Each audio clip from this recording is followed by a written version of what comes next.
Okay, there's somebody in the crowd that don't believe me. It's all good. It's all good. Test my gangster today. All right, we're gonna start at late payment. 15 USC 1666B. We're gonna start there. We're gonna take them one at a time.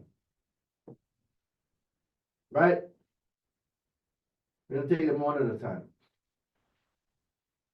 A creditor may not treat a payment on a credit card account under an open-end consumer credit plan as late for any purpose unless the creditor has adopted reasonable procedures designed to ensure that each periodic statement, including the information required by Section 1637B of this title, is mailed or delivered to the consumer not later than 21 days before the payment due date.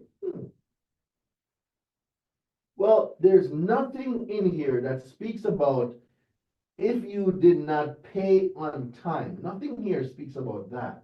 So that simply means that the meaning for late payment is not that if you missed a specific date, it talks about what they're supposed to do.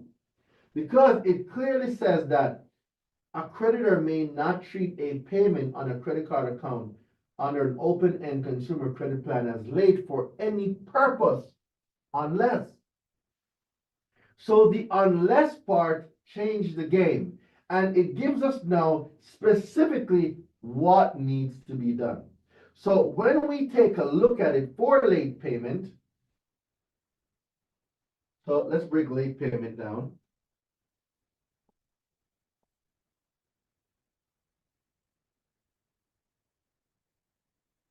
It says that we need what? Number one, a periodic statement.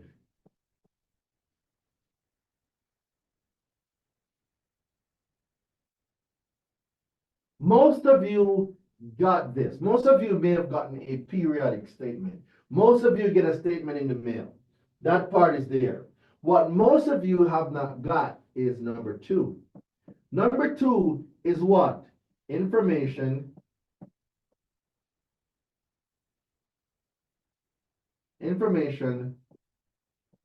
from section 1637B. I'm getting some feedback. Guys, just double check your mic for me. The other thing you may have gotten is a mail, or like they have delivered, right? So delivered, they can tie this to an email. So they can tie that being delivered to an email. However, I opt for this. Can anyone tell me why I'm always going to opt for a mail over an email? Why? Because email can go to spam and you can miss it. Email go to spam, you miss it. But with the mail, they have certification. Tracking number, they have to show proof. Green carded. Tracking to certify mail. Tracking information, because the tracking information must prove that this was delivered what? 21 days or less before my payment due date. Right? So I will always opt for mail versus email. That's why I will opt out of everything paperless. Send it to me in the mail because I already know my objective and what I'm going to do. So don't send me no email. So most of us got the periodic statement, but you never got the information required from section 1637B. Most of you did not get it mailed. Some of you opted to paperless. You got emails, but they have to prove that as well. And they also have to prove that this was mailed or delivered to you 21 days or less before the payment due date. See, the other thing that is a secret that most of them don't know is number 5. And number 5 lies in a different law. You see, late payment is a form of negative information. And when it comes to negative information, 1681. When it comes to negative information, there are laws governing negative information. So as we go into that law, we see a few things, right? And this information here now clearly states that if any financial institution that extends credit and regularly in any ordinary course of business furnishes information to a consumer put an agency described in section 1681A of this title, furnishes negative information, such an agency regarding credit extended to a consumer, well, the financial institution has to provide what is called a negative information notice, and it must be done in writing, and that must be sent to the consumer. Well, hello. So we now know that there needs to be what? A negative information notice. And this must be what? Written. And it must be, so you know what, let me move it from there. Let me take this off. Right, it must be written.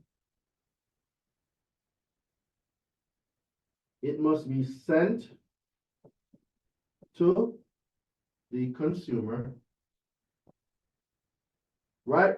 Well, there might be more, so let's go take a look.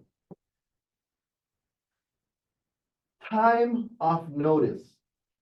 The notice required under subparagraph A, shall. Did it say may or shall? Which one is it? Shall. Shall. What's that? Shall. So do they have a choice in sending it to you? No. They must. There's no choice. It must be sent, right? So they shall be, the notice shall be provided to the consumer prior to or no later than 30 days after furnishing of the negative information. Well, hello, hello, hello. So the negative information must be sent what? Prior to or, let's keep it going, or not later than 30 days of the negative information being furnished.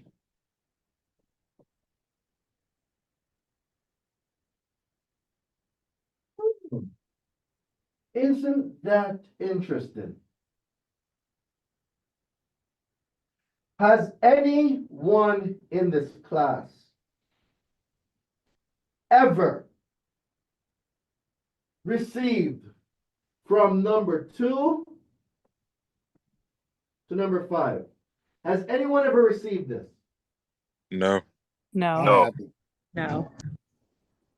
Most of you will never see that in your life. But guess what?